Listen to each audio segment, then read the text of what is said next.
दोस्तों ऐसा कहा गया है ना, आधा अधूरा ज्ञान काफ़ी ज़्यादा हानिकारक होता है। तो वैसे ही आपने ड्रीम इलेवन पे बहुत सारे वीडियोस देखा होगा जहाँ पे आपके एक्सपर्ट ने ड्रीम इलेवन बैकअप के बारे में बताया होगा। लेकिन आई कैन बेट कि यूट्यूब पे कोई भी ऐसा वीडियोस है जहाँ पे ड्रीम इलेवन के बैकअप के सही यूज़ के बारे में नहीं बताया गया है। और आईपीएल में आप अगर ड्रीम इलेवन बैकअप यूज़ करते हो तो आप रैंक 1 कभी नहीं आ सकते हो। ऐसा मैं इसलिए कह रहा हूँ, जब मैं आपको एक एग्जाम्पल के थ्रू समझाऊंगा तब आपको समझ में आएगा। क्योंकि आईपीएल में इम्पैक्ट का भी एक रूल है, यानी कि इम्पैक्ट प्लेयर आता है और ड्रीम इलेवन बैकअप कैसे काम करता है वो भी मैं आपको एक्सप्लेन करता हूँ। यूट्यूब पे बहुत सारे वीडियोस मैंने देखा है, बहुत सारे वीडियोस एक्सपर्ट्स के भी देखे हैं, जहाँ पे वो एक सिंपल रूल बताते हैं कि ड्रीम इलेवन में बैकअप का सिर्फ मतलब होता है कि अगर आपने टीम बनाया और आपके टीम में कोई प्लेयर नहीं खेल रहा है तो वो बैकअप वाला जो भी प्लेयर्स होगा B1 B2 B3 B4 वो आपके प्लेयर को रिप्लेस कर देगा और जो प्लेयर आपके टीम में नहीं खेलता रहेगा उसको हटा करके वो प्लेयर को ऐड करेगा जो प्लेयर आपने बैकअप में यूज किया है। अगर वो पॉइंट्स देता है तो आपके टीम में पॉइंट कैलकुलेट होगा। ये बात कहीं से भी गलत नहीं है, लेकिन बैकअप का ये सही यूज नहीं है। और बैकअप कैसे काम करता है वो मैं अभी आपको एक्सप्लेन करता हूँ। सबसे पहले मैं आपको बोल करके बताता हूँ, फिर आपको मैं प्रैक्टिकल एग्जाम्पल के थ्रू भी सिखाऊंगा, तब आपको चीजें समझ में इजी वे में आ जाएगी। सबसे पहले समझ लेते हैं कि बैकअप में आपने जिन 4 प्लेयर को ऐड किया रहेगा वो कैसे आपके टीम में जो प्लेयर नहीं खेलेंगे उसको रिप्लेस करेगा।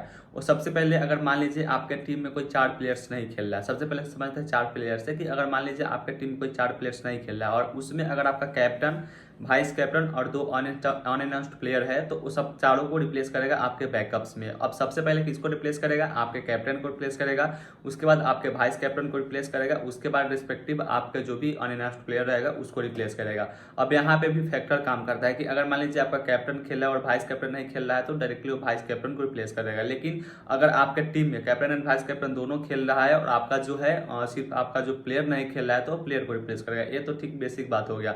लेकिन अब फैक्टर किस पे काम करता है? तो यहाँ पे जैसे आपने टीम बनाया और टीम के जैसे वहां पे 100 क्रेडिट्स पॉइंट्स होता है, तो 100 क्रेडिट्स पॉइंट्स में से आपने जैसे मान लो कि 10 प्लेयर आपके टीम में खेल रहे हैं और एक प्लेयर आपके टीम में नहीं खेल रहा है, और वहां पे आपने जो भी टीम अपना सेट किया उसमें का जो आपने मान लो कि 90 क्रेडिट्स यूज करके आपने टीम बनाया और 10 क्रेडिट्स आपका लेफ्ट रह गया है, तो वहां पे अगर आपने बैकअप में कोई ऐसा प्लेयर चूज किया रहेगा जिसका क्रेडिट्स 10 पॉइंट्स है तो वो तो आपके बैकअप में यूज हो जाएगा।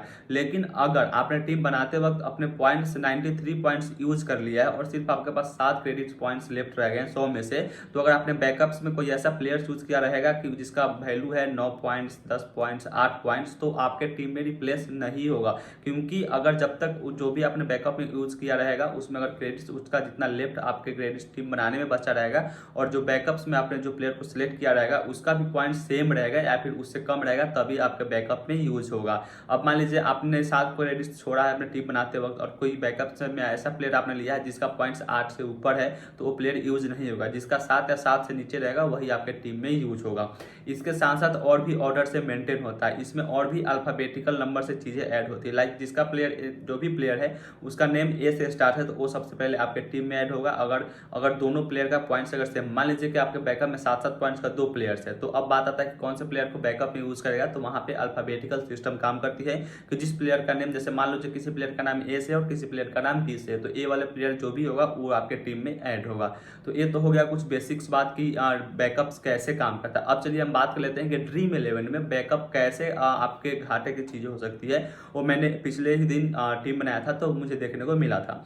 आपको भी बताया कि ड्रीम इलेवन में इंपैक्ट प्लेयर का रूल है कि यानी कि एक प्लेयर जैसे पहले टीम बॉलिंग कर रही है तो वहां पे एक बॉलर को रिप्लेस करके एक बैट्समैन को लाया जाता है, और पहले अगर टीम बैटिंग करी तो एक बैट्समैन को रिप्लेस करके एक बॉलर को लाया जाता है। अब मान लो आपने अच्छा बैट्समैन को पिक किया, जैसे मान लो रोहित शर्मा हो गया फिर मिचेल मार्श हो गया, आपने उसको अपने टीम का कैप्टन बना दिया और वो प्लेयर जो है इंपैक्ट प्लेयर के तौर पर खेलेगा। तो ड्रीम इलेवन क्या करेगी, आपका जो भी टीम है अगर आपने उसमें कैप्टन बनाया है तो वो अगर आपके पास बैकअप ऐड है तो बैकअप अगर आपने ऐड किया रहेगा तो आपके कैप्टन को ही रिप्लेस कर देगा जो भी आपने बैकअप यूज किया है। क्योंकि अनअनाउंस्ड प्लेयर्स में तो रहेगा नहीं, ये बैकअप में रहेगा, सब्स्टिट्यूट में रहेगा, तो क्या करेगा आपको कैप्टन को ही हटा देगा। और अब यहाँ पे मिचेल मार्श आकर के अच्छा परफॉर्मेंस कर भी देता है तो जो बैकअप से आपका कैप्टन यूज है वही रहेगा, मिचेल मार्श नहीं रहेगा। तो ये एक बहुत ही ज्यादा घाटे का सौदा हो सकता है आपको आईपीएल में और वैसे गेम्स में जहाँ पे इम्पैक्ट प्लेयर का रूल है। तो कभी भी ड्रीम इलेवन अगर आप खेल रहे हो तो मतलब इम्पैक्ट प्लेयर आपको श्योर है कि इम्पैक्ट प्लेयर खेलने आने वाला है, तो कभी भी बैकअप का यूज नहीं करना, नहीं तो आपको ज्यादा घाटा हो जाएगा। तो बैकअप ऐसे ही आपको आईपीएल में यूज करना है या फिर किसी भी मैच में यूज करना है। आई होप आपको यह चीजें समझ में आ गई होगी कि बैकअप का असली मतलब क्या होता है। तो मैं आपको सजेस्ट करता हूँ आईपीएल में आप बैकअप नहीं यूज करो। अगर आपके आपको रैंक 1 आना है। तो होपफुल यह वीडियो आपको पसंद आई होगी। वीडियो पसंद आई होगी तो लाइक कर दीजिएगा, चैनल पर नए चैनल को सब्सक्राइब कर लीजिए, क्योंकि ऐसे ही वीडियोज़ मैं आपके लिए हर दिन हर रोज़ लाते रहता हूँ।